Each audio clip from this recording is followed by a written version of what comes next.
السلام علیکم، کیا حال ہے؟ امید ہے کہ آپ سب خیریت سے ہوں گے۔ میں آپ کو آپ کے اپنی چینل ٹیکنیکل شمیم میں خوش آمدید کہتا ہوں۔ دوستو، آج اس ویڈیو میں جو آج کل ڈرامہ ٹرینڈ پر پاکستان میں ہے، خاص کر ارطغرل غازی کون ہے، اس کے بارے میں آپ کو انٹروڈکشن بتاتا ہوں۔ کیا اس میں کہانی ہے، داستان ہے، تو میں آپ کو ساتھ یہ شیئر کرنے جا رہا ہوں۔ تو اس سے پہلے اگر آپ چینل پر پہلی بار ہیں تو چینل کو سبسکرائب کر لیں اور ساتھ ہی بیل آئیکن کو دبا لیں تاکہ اس طرح کے ویڈیو کو نوٹیفیکیشن آپ کو آسانی سے ملتا رہے۔ تو ویڈیو کو شروع کرتے ہیں۔ سب سے پہلے میں آپ کو میرے پاس ایک تحریر لکھی ہوئی ہے، میں اس کو آپ کو پڑھ کر دکھاتا ہوں۔ ارطغرل غازی کون تھا، کون ہے؟ یہ کوئی ناول، کہانی یا ڈرامہ نہیں، بلکہ اسلامی تاریخ پر مشتمل سچی داستان، خلافت عثمانیہ کی بنیاد رکھنے والے ایک قبائلی ترک غازی، عثمان اول کے والد، ترک اوغوز کی سب سے بہادر قبیلے اور شاخ کائی کے سردار ارطغرل غازی کی داستان ہے۔ انہیں عام طور پر غازی کے لقب سے جانا جاتا ہے۔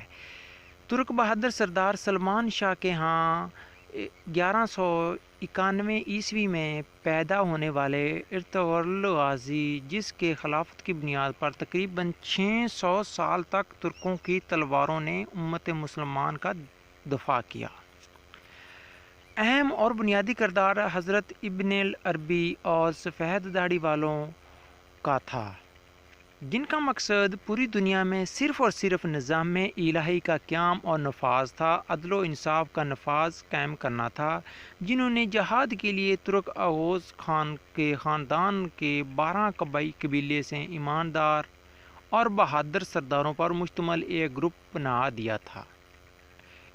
ارطغرل غازی جو نوجوانی میں ہی وحشی منگولوں کے خلاف لڑ رہا تھا، جبکہ اصل شروعات سلجوقی سلطان علاؤ الدین کی بھتیجی حلیمہ سلطان کو صلیبیوں کی جنگ سے آزاد کرا کر باقاعدہ میدان جنگ میں اتر چکے تھے، جس کے بعد ان کے والد سردار شاہ سلمان نے انہیں حلب کی ایوبی سلطنت کے امیر عبدالعزیز کے پاس لیچی بنا کر بھیجا، جو صلیبوں کے ہاتھوں یرغمال بن چکا تھا، اور ان سے صلیبوں کو روکنے کے بدلے قبیلے کو آباد کرنے کے لیے زمین کا مطالبہ کیا۔ ارطغرل غازی زمین لینے اور حلب میں صلیبوں کو گیم بگاڑنے میں کامیاب ہو چکا تھا۔ اس کے بعد صلیبی قلعے امنونز، جو بہت زیادہ اہمیت کا حامل تھی، اپنے والد سردار شاہ سلمان کی سربراہی میں چڑھائی کر کے فتح کیا اور سلطان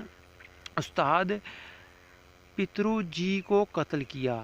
بھاگنے میں کامیاب ہونے والے صلیبی کمانڈر تھیتوش بھی قتل کیا گیا۔ سلطان علاؤ الدین کی بھتیجی، جس کو صلیبوں سے آزاد کر لایا تھا، سے شادی ہو گئی۔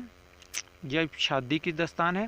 والد شاہ کی وفات کے بعد حلب سفید داڑھی والوں کی خواہش کے مطابق منگولوں کی یلغار زدہ علاقوں کی طرف ہجرت کی اور اپنے بھائیوں گندود سنگور تاکین سے مل کر سلجوقی سلطنت کے غدار امیر سعد الدین کو پیک کی۔ تمام سازشوں کے باوجود ارطغرل غازی نے منگول کی ایک اہم لیڈر نوجان کو شکست دی۔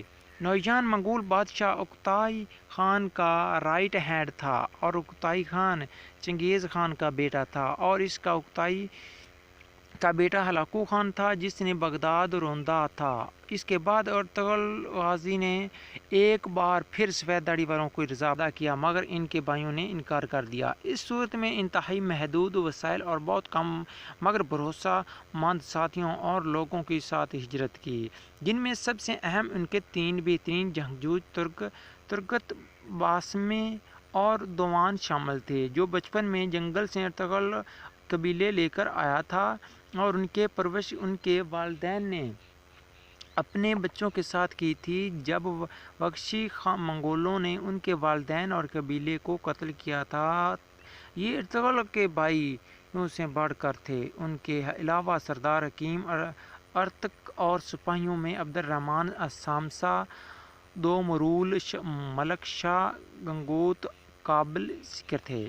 ہجرت کرنے والے والدہ حلیمہ اماں، چھوٹا بھائی دوندار اور ان کی بیوی حلیمہ سلطان شیر خوار بیٹے گندوز شامل تھا اور حلیمہ سلطان کا بھائی شیر شامل تھا، جن کو راستے میں امیر سعادتین کے پیک نے شہید کیا۔ مغربی سرحد پر کئی سال غربت اور تنگ دستی کا سامنا کیا، مگر پہلی فتح انہوں نے صلیبی قبضے میں موجود حالی بازار کی صورت میں حاصل کی۔ وہاں زبردست اسلامی اور منصفانہ نظام قائم کیا، جس سے مسلمان اور غیر مسلم دونوں خوش تھے۔ سلطان علاء الدین نے ارطغرل غازی کو مغربی سرحد پر اپنا سردار اعلیٰ بنایا اور وہاں کے ریاستی امور ان کے سپرد کیے۔ امیر سعادتین نے ان کے خلاف سازش جاری رکھی اور ان کے فتوحات کو سست ضرور کر دیا، مگر روک نہیں سکے۔ روم کے شہنشاہ اور پایہ روم کے ملکیت میں موجود کار راجہ جاسیر کلیسا کے گورنر اور غدار امیر سعادتین نے ارطغرل غازی کو زیر کرنے آپس میں گاڑ جوڑ کیا تھا، مگر ارطغرل غازی نے پہلے گورنر کو قتل کیا، پھر راجہ سیسار کلیسا کو فتح کیا اور کلیسا کے دوسرے گورنر کو پکڑ کر امیر سعادتین کے غداروں کے خلاف سلطان علاء الدین کی حضور پیش کر دیا۔ سعادتین سلطان کی بیوی کی مدد سے بچ گیا ہے، مگر گورنر کو وعدے کے مطابق ارطغرل غازی نے رہا کر دیا اور ان کی جان بچائی، جس سے متاثر ہو کر گورنر مسلمان ہو گیا اور ارطغرل کا ساتھی بن کر کافی اہم کامیابیاں حاصل کی اور شہادت کا مرتبہ پایا۔ دوسری طرف امیر سعادتین نے سلطان علاء الدین کو زہر دے کر قتل کیا اور ان کی وصیت کے خلاف اس کے چھوٹے بیٹے کلیج ارسلان کو سلطان کی دوسری بیوی کے ساتھ مل کر قتل کیا اور شہزادے کے خسرو کو برائے نام سلطان بنا کر تمام ریاستی امور اپنے ہاتھ میں لیے اور ارطغرل غازی پر سلطان علاء الدین کے قتل کا الزام لگا کر ان کو قتل کرنے کی سازش پر سلطان کے بیٹے کو قائل کر لیا تھا، مگر ابھی ابن العربی نے سلطان کے بیٹے کے سامنے ارطغرل کی بے گناہی کی ضمانت دے دی اور رہا کروا دیا، مگر اس سے سردار اعلیٰ کا مقام واپس لے کر ان کو قتل کرنے کے لیے ہمیشہ کی طرح ایک بار پھر صلیبوں سے سازش باز کی، مگر سلطان کے بیٹے اور موجودہ سلطان امیر سعادتین اور اپنی ماں کی سازشوں کو جان چکا تھا اور ان کو یہ بھی پتہ چلا تھا کہ اب مجھے قتل کر کے سعادتین خود سلطان بننا چاہتا ہے۔ اس صورت میں سلطان نے ماں کے ساتھ ارطغرل غازی کے قبیلے میں پناہ لی اور سعادتین کے قتل کا فرمان جاری کر کے یہ کام ارطغرل غازی کو سونپ دیا، جس کو ارطغرل غازی نے ترگت اپنے بھائی سنگور تگین کے ساتھ انتہائی مشکل صورت کے باوجود مکمل کیا اور سعادتین کو جہنم واصل کر دیا۔ یہ پہلا غدار نہیں تھا، اس سے پہلے مختلف قبیلوں کے بہت سے غداروں کو جہنم واصل کر چکا تھا۔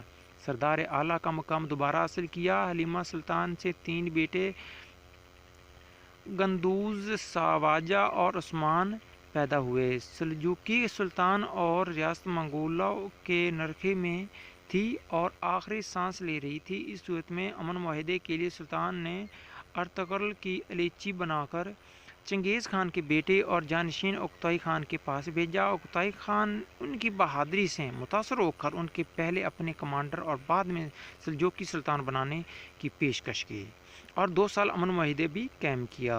اس کے بعد مرحوم سلطان علاء الدین کے فرمان کے مطابق انہوں نے بازنطینی سرحد پر موجود خوبصورت علاقے سوت جانے کا ارادہ کیا، جو سلطان نے ان کی بہادری کا اعتراف میں بطور ہدیہ ان کو دیا تھا۔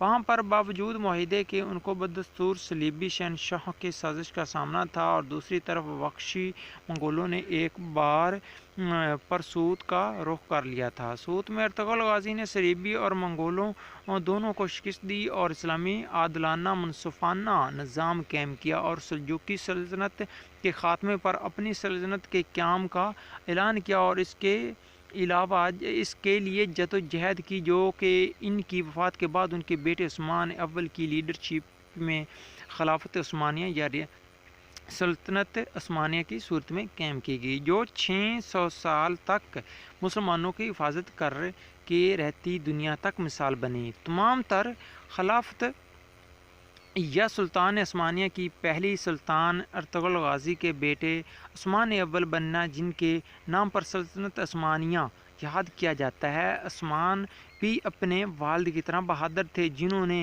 بے شمار فتوحات حاصل کی۔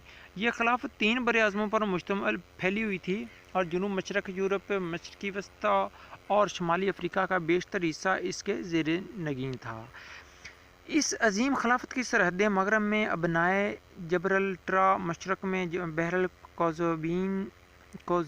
القوزین اور خلیج فارس، اور شمال سے آسٹریلیا کی سرحدوں سلویکا اور کریمیا، موجودہ یوکرین سے جنوب میں سویڈن اور صومالیہ جمنتنک تک، مالدووا، ٹرانسلووینیا اور بلجیا کے باجگزار علاقوں کے علاوہ ان کے 29 صوبے تھے۔ اچھا جی، یہ تو ان کی داستان تھی۔ کچھ ایسے الفاظ جو مجھ سے نہیں پڑھے گئے، اس کے لیے سوری۔ اب نیکسٹ، اب پھر اس کی داستان ہے۔ کیا ہے اس داستان کو کہ ترک پروڈیوسر محمد بزاگ، کیا اس داستان کو ترک پروڈیوسر محمد بزاگ نے ایک سیریز میں ڈرامے کی شکل دی جو سچی داستان پر مشتمل ہے۔ اس میں بہترین اداکاری کی گئی، ٹھیک ہے۔ ارطغرل غازی کو مرکزی کردار دیا گیا۔ دیکھتے وقت آپ کو ایسا معلوم ہوگا کہ شاید میں اسی صدی، اسی قبائل، پہاڑ، جنگلوں، سادہ مگر ایماندار، مخلص، نڈر، بہادر، انصاف پسند اور اللہ پر توکل کرنے والا لوگوں کے درمیان جی رہا ہوں۔ اللہ اکبر! کناروں پر بلند ان کی تلواروں اور گھوڑوں کی ہنہناہٹ کی آوازیں، اور سب سے بڑھ کر ان کی قبائلی ترک روایات، جن کی بدولت تمام قبائل جوڑے رہے ہیں۔ یہ سب کچھ آپ کی دہلیز ارطغرل غازی میں دیکھنے کو ملے گا۔ اس سیریز میں مشہور انگریزی سیریز ناول اور ناول نگاروں کو ایک اور دنیا دکھا دیا کہ ترک قوم کل بھی بہادر اور عظیم تھی، اور آج بھی جھوٹی کہانیوں، فحش اور اریانی کے بغیر بھی ڈرامے اور سیزن بن سکتے ہیں۔ آپ جھوٹی کہانیوں، فحاشی اور اریانی پر مبنی فلموں کے ذریعے نوجوان نسل کو گمراہ کر رہے ہیں، تو ہم اپنے ہیروز کی سچی داستانوں کے ذریعے ان کے دلوں میں جہاد، نظام الہی کے قیام کا جذبہ پیدا کریں گے۔ نیو یارک ٹائم نے دہلیز ارطغرل کے سافٹ بم اور نوجوانوں کو جہاد اور شدت پسندی کی طرف ترغیب قرار دیا ہے۔ 80 سے زائد زبانوں میں ترجمہ کر کے کروڑوں کی تعداد میں پوری دنیا میں لوگ دیکھ چکے ہیں۔ طیب اردوغان کے اسپیشل تاکید پر بننے والی سیریز کو مسلم دنیا کے کئی رہنما قدر کی نگاہوں سے دیکھتے ہیں، جن میں سے چچینیا کے صدر رمضان قدیروف سرفرست ہیں۔ مجھے اس سیریز میں یہ سبق حاصل ہوا ہے کہ جب مسلمان صرف اور صرف اللہ پر بھروسہ کر کے نظام الہی اور انصاف و عدل کے لیے اخلاص کے ساتھ تلوار بلند کرتا ہے، تو چاہے پوری دنیا اور ان کے وسائل مد مقابل ہو، پھر پوری فتح و کامرانی مسلمان کی ہوگی، اور باطل کے مقدر میں شکست، ضلالت اور رسوائی کے علاوہ کچھ بھی نہیں ہوگا۔ قوم اس ڈرامے کو دیکھ رہی ہے، ہم لوگ بھی دیکھ رہے ہیں۔ دوستو، آپ کو ان کی یہ کہانی سن کر کیا محسوس ہوتا ہے؟ اپنی اوپینین کا کمنٹس باکس میں ضرور آگاہ کیجیے گا۔ اگر آپ کو ہماری یہ ویڈیو پسند ہے تو ویڈیو کو ضرور سے لائک کیجیے گا۔ اگر غلطی ہوگی ہے تو مجھے معاف کیجیے گا۔ ملتے ہیں کسی نئی ویڈیو کے ساتھ، اپنا بہت سے خیال رکھیے گا۔ اللہ حافظ۔